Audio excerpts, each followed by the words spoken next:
અરે આજ તો આપણો આખો દી નકરી મોટરો કાઢવામાં ગયો.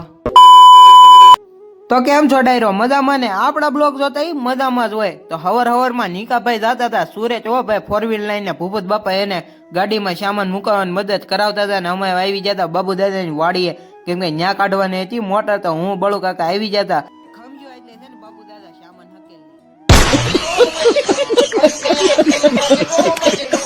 અને શૈલાભાઈ લાવ્યા હતા એનું ટ્રેક્ટર, કેમ કે આ ટ્રેક્ટર એથી હવે આપણે મોટર કાઢવાની છે ને વાહે દો ભાઈ બધો સામાન ખડકી દીધો, મોટર ને બોડીઓ ને એ બધું. અને આ છે એના ઘઉં ભાઈ કેવા છે થોડીક કોમેન્ટ કરી નાખ્યો. ને આપણે દો ભાઈ આ દારમાં મોટર ઉતારવાની છે.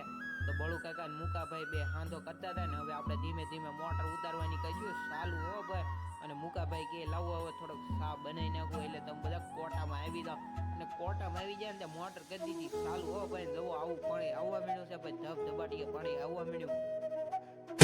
અને બપોરે આપણે જમીનભાઈ જાંબાને ચાર કરી નાખ્યો હતો, કેમ કે આપણે કાઢવાની હતી મોટર ને વાહે બે દીધા. કાળુભાઈ ને આવી જતા આપણી વાડીએ અને વાડીની મોટર કાઢવાની હતી ભાઈ. અને જો આપણે ઓવડીની પાછળ છે એ મોટર કાઢવાની હતી.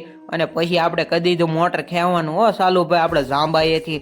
અને પછી એ મોટર કાઢીને પાછા આપણા સૈણાવાળા દારમાં ઉતારવાની હતી. તો જો ભાઈ બે ઘઉંની સૈણા વચ્ચે દાર છે ત્યાં ઉતારવાની હતી. તો આપણે જાંબા આરે બાંધી દીધું હતું ભાઈ, પાછો દંડો અને પછી ખેવાની કરી હતી ચાલુ. ને આ છે આપણા સૈણાભાઈ. અને પછી કાળુભાઈ કીધું મૂકો સા. તો આવ્યો ડાયરો રામે રામ.